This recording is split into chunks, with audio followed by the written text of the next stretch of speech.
Hi, welcome to Pennsylvania Newsmakers, and as always, thanks for watching. Well, a couple of weeks ago, we had a discussion of something called Paycheck protection.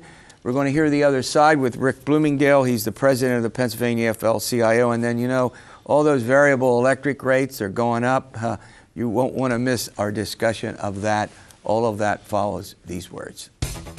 This is Pennsylvania Newsmakers, a fast-paced, unrehearsed weekly discussion with and about the leaders who shape your world.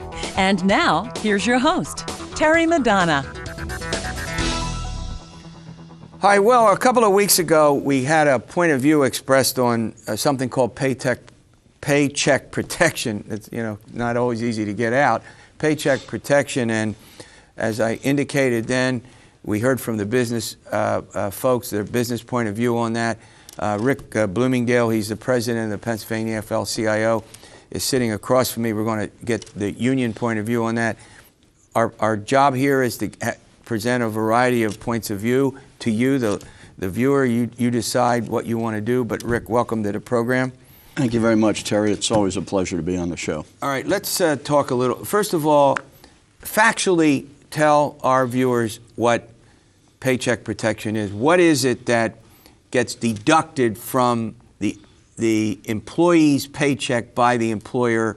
We're talking about public employers in this state, either the state of Pennsylvania, essentially employees of the state, or school employees in school districts, teachers in school. Do I have that about right? Yeah, Go ahead. I mean, that's what these bills are designed to prevent, is the employee being able to decide what they want to deduct out of their paycheck. Let's remember that this is the employee's money. They've worked their 37 and a half, 40 hours, 45 hours, whatever it is they work. They've earned that money. Now they have the right to decide how they want that money to be distributed, whether it's to AFL-CIO. The state just introduced an AFL-CIO program so people could buy supplemental insurance. They can deduct their union dues, which is negotiated between the employer and the employee representative, whether it's AFSCME, SEIU, PSCA, AFT.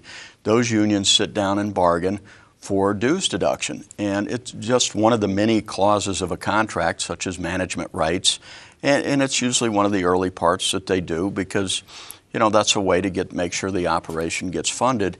And each employee, when they join the union, signs a card that says, yes, I agree to having my dues deducted from my paycheck, not the Commonwealth's paycheck. Mm-hmm. It's my paycheck. Is that optional then, for the employee? It is. In Pennsylvania, we have something called an agency fee. Now, everybody pays for the representation, the raises, all that they get, but it's voluntary to be a union member in Pennsylvania. There's no forced unionism. It's voluntary to sign that dues deduction card. The other piece of it that they've talked about is the political action deduction. That's also negotiated. And why these folks who claim to be free market advocates would get between the relationship between an employer and employee organization who are bargaining for these benefits is beyond me. But then the political deduction is also, well, that's all voluntary. There's no, if you don't want a political contribution going to the union's political action committee, you don't have to sign that card. Nobody. It's all voluntary. How long has paycheck protection been in existence? You mean the ability to have dues deduction? Yeah, dues deducted by the employer. Since the beginning, when AFSCME negotiated their first contract, it was one of those things they wanted. The Commonwealth wanted. We talking about 30 or 40 years ago? 71 was when the bill passed, and it was one of the first things on the table, obviously. You need to fund the organization to fight for the workers' rights and give the workers voice. Yeah. So they negotiated. Commonwealth got a management rights clause. It said, we get the right to run the Commonwealth, obviously, and we got dues deduction. Yeah, one of the arguments that I hear has to do with whether or not union monies, in a sense, can be used for political purposes. Now, that's illegal, used money directly, right? Political action money, yes, not union. Go ahead. Explain it. Give us your point of view on that. That's exactly right. In Pennsylvania, we have a law that prohibits corporations and unions from using corporate money or dues money to give directly to political candidates. We can't take, and so it's segregated. There are two actually separate accounts that unions have. One is their operating account, which is their dues money, and nobody can take and write a check to Sam Smith or whoever, the Speaker of that.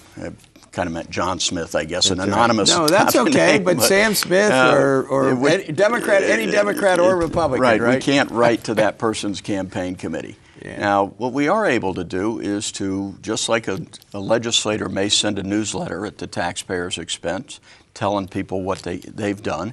Unions are allowed to communicate with their members on issues of importance. So, if there's an issue like this, we're able to tell our members that here's who voted for it, or here's who voted against it. Please call them and advocate for your position. I want to run to a break. I want to talk to you about a couple of other huge issues that are before. Minimum wage is certainly one, extending minimum wage. $7.25 now, most of the proposals are $10.10. Some have even suggested more. But before I do that, you obviously cover the legislature, follow the legislature, lobby the legislature.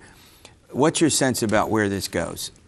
If you I put you on the spot. Yeah, we had heard, and I've been trying to confirm it, but we had heard that the Koch brothers or their representatives were in Harrisburg in the early part of January, pushing the leadership to schedule a vote because they feel that they haven't gotten any kind of conservative agenda passed. But there's no plan at the moment that you see, right?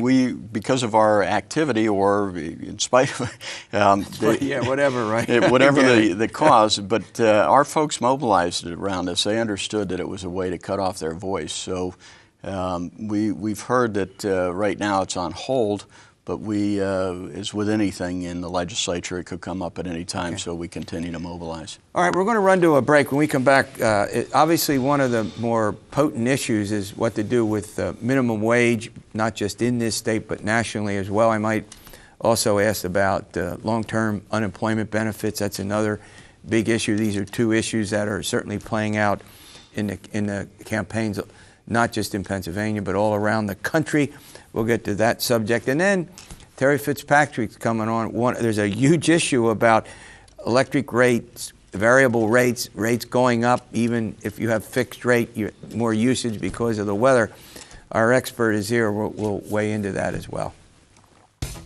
This broadcast of Pennsylvania Newsmakers is presented by the Pennsylvania Chamber of Business and Industry, the statewide voice of business, and by the Pennsylvania Business Council Education Foundation, educating citizens and business leaders about important public policy issues and civic affairs.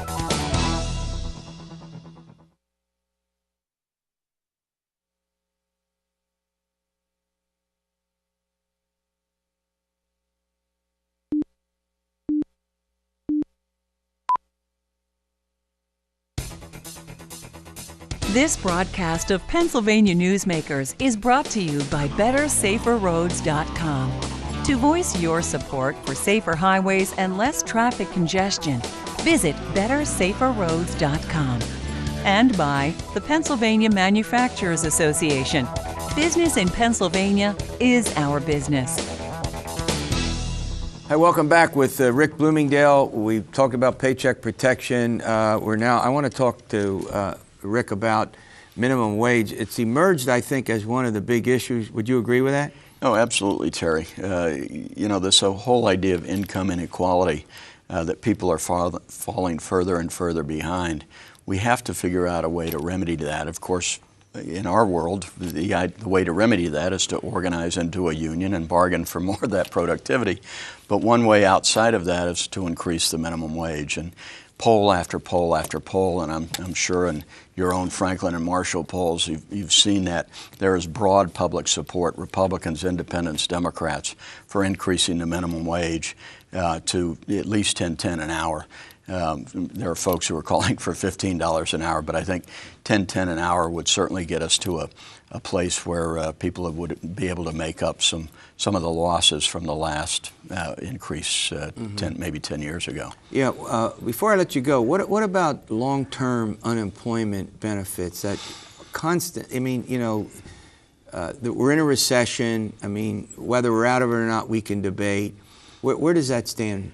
Well, I think the Senate is going to try again. The Senate Democrats are going to try to extend that, because what we've seen as a result of this recession is people have been out of work an extremely long time, and it's hard for them to get back into employment. And a lot of employers have look at how long you're unemployed before they rehire you, and it's hurt some people's chances. So I think we got to extend those benefits, puts money right back into the economy, right? Nobody saves their unemployment check, they spend it.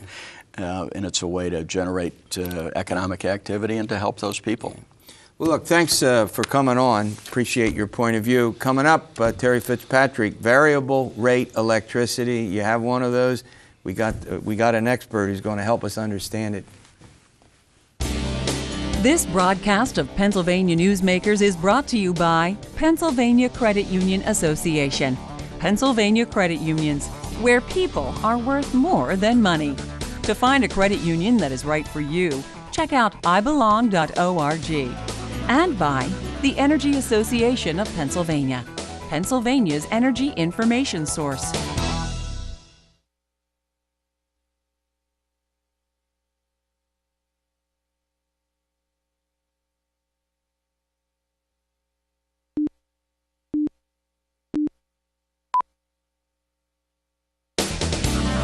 This broadcast of Pennsylvania Newsmakers is presented by the Hospital and Health System Association of Pennsylvania, working towards a healthy Pennsylvania.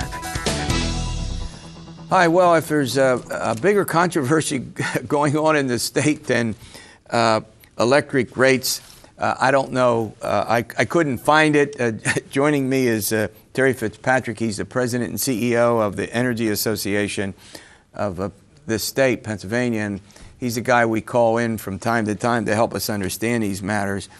To say that it's controversial, is that an understatement? Yes. Yes, that is an understatement. The phones have been ringing off the hook at the PUC and with some of the electric utilities as well. Well, let's go to what, state the problem that has resulted in these complaints about rates skyrocketing. I mean, what the consumers have to pay when they get, it's electric bill shock, I guess, one way to look at it. Go ahead. Well, it all starts with Mother Nature. Mother Nature deserves a lot of respect. We've had a harsh winter. We had some very cold temperatures in January, and that set off a chain of events.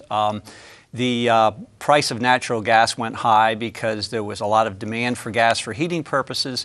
Also, gas is increasingly being used to generate electricity. So the price of gas went up, usage went way up. A couple of electric generating plants went down because of forced outages. So as a result, the wholesale price of electricity went up to very high levels, levels we haven't seen for many years, maybe almost a decade. In combination with that, it turns out that a lot of customers had chosen to be on what we call variable rate contracts, where the price was not fixed for a year. Mm-hmm. The price varied each month, and it varied depending upon those wholesale market conditions. And so as a result, customers opened up their bills for January, and many of them found that those bills were 3 times higher than they had been the previous year. Electric bill shock. Yes. Well, let me ask you, I mean, now the whole point, if I understand it, is you pick a variable rate, and it's a hedge. It's actually a bet. It's a bet that the prices won't go up because demand will be down. There won't be Mother Nature weighing in.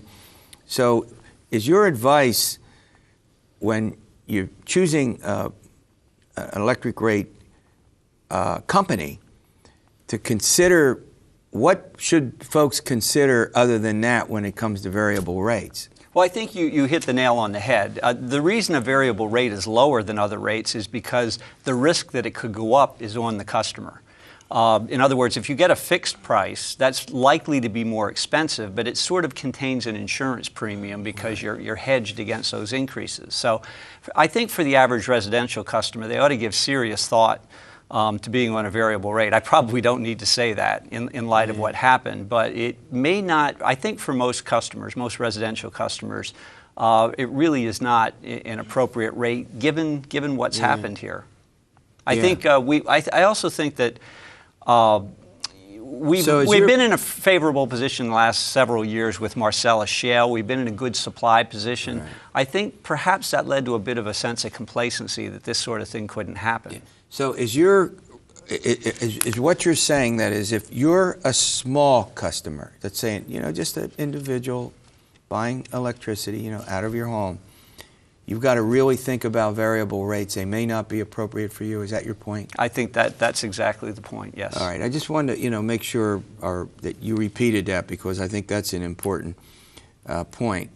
Well, do you think this is a question of what consumers knew when they got all of this information? I mean, look, choice is a good thing. You can pick from alternative plans, but also put some burden on me because I got to understand these plans, right? That's exactly correct. And, there are lots of, TV and radio programs now that I think are devoted to helping folks understand that. I know you spend a good bit of your time trying to make sure that folks understand this.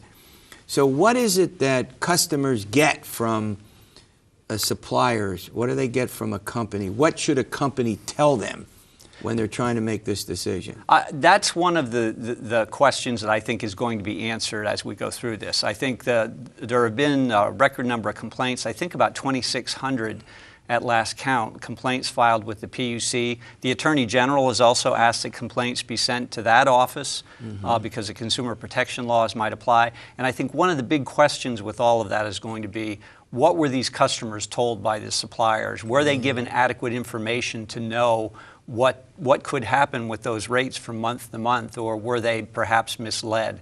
I don't know. I think that's something that's going to come out over time. Yeah. But obviously now we have the Attorney General involved in this, legislative committees. Right.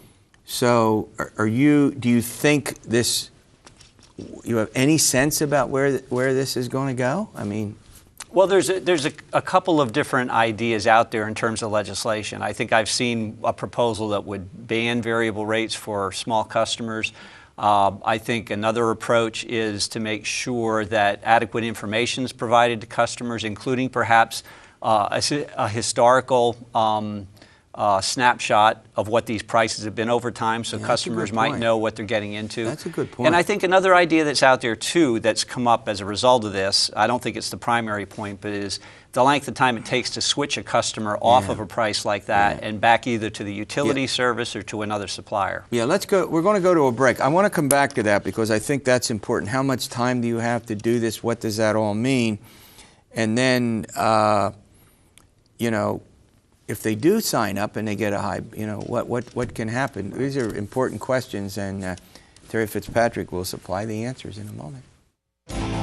This broadcast of Pennsylvania Newsmakers is presented by Highmark Blue Shield, changing the way health plans work for business with a variety of plan options for employers and more choices for employees. Information is available at highmark.com. Have a greater hand in your company's health. And by the Pennsylvania Healthcare Association, the future of long-term care.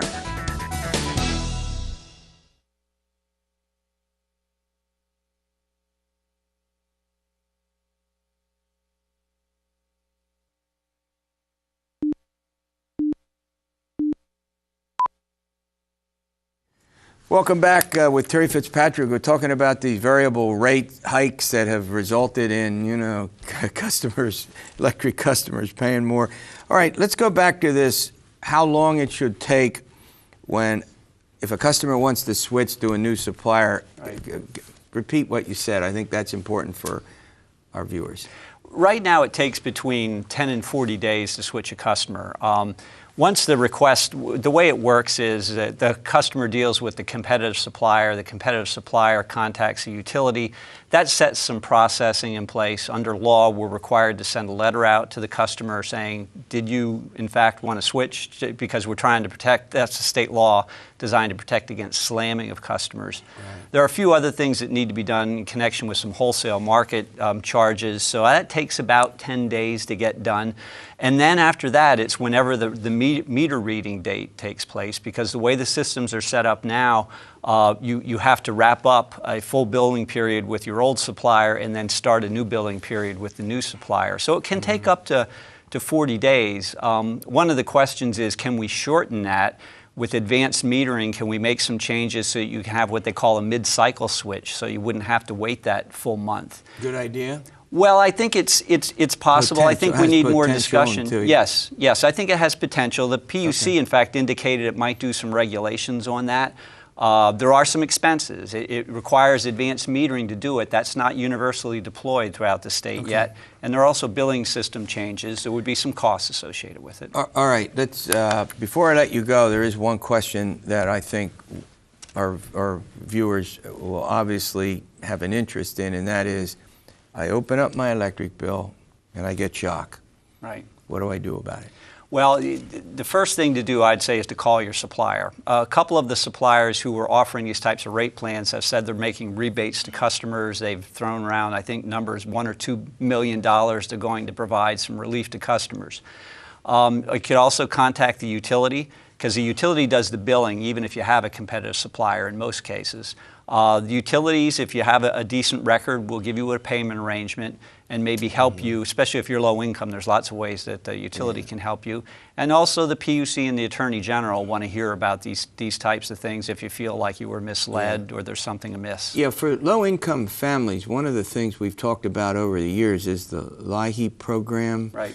which is there are federal monies that come to the state and then it goes to. Is that come into play here at all or not? Sure. For low-income customers, LIHEAP grants are available. There's also utility customer assistance programs where you pay based on a percentage of your income. So there are, I think, a lot of resources available for low-income customers. Yeah. So one last question. There was some legislation that would sort of change all of that, and that, without getting into the details, is there any legislation pending that would affect this, any of the things we're talking about right now? I don't know that any's been introduced, but a number of co-sponsorship memos have gone out on different ideas for dealing with the variable rate issue. They will be introduced, and I think we'll be having legislative discussions. Hearings on it. But are they along the same lines? I mean, I think to give, again, our folks out there a sense, at the moment, there's nothing imminent legislatively that would have any bearing on this, right?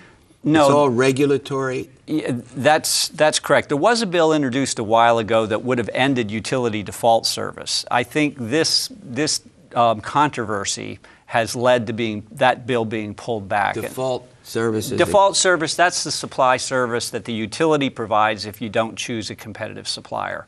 So I think that's going to remain and is not going to be ended. All right. Well, guess what? Hopefully the weather's going to be a lot warmer and we won't have this, but this has been wonderful. I think this gives our viewers an opportunity to get a sense about this and what to do. By the way, Terry was a member of the Public Utilities Commission at one point. All right, we'll see you next week for another edition of Pennsylvania Newsmakers, and as always, stay well.